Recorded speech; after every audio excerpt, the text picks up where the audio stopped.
میرے نبی نے فرمایا بنی اسرائیل کا ایک آدمی اللہ کی بارگاہ میں پیش ہوا مر کے.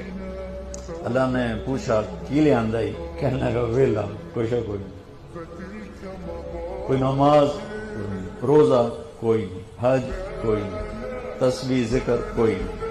اللہ نے فرمایا یاد کر کوئی نیکی ہے تیرے کو؟ پھر کہنے لگا یا اللہ خالی کچھ نہیں.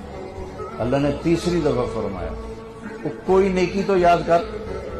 تو کہنے لگا یا اللہ ایک یاد آئی ہے، میں تاجر تھا بڑا، تو میں مال اٹھواتا تھا، جو لوگ پیمنٹ دینے میں تنگ کرتے تھے میں انہیں تنگ نہیں کرتا تھا، جو دینے کے قابل نہیں رہتے تھے ان کو میں معاف کر دیتا تھا. ہے جو تو آنکھیں کوئی نیکی ہے. پھر اللہ نے فرمایا تو نے تو میرے بندوں کو بڑا سکھ پہنچایا، آج میں تینوں سکھ ہی کرنا، جا مفت جنت، جا مفت جنت.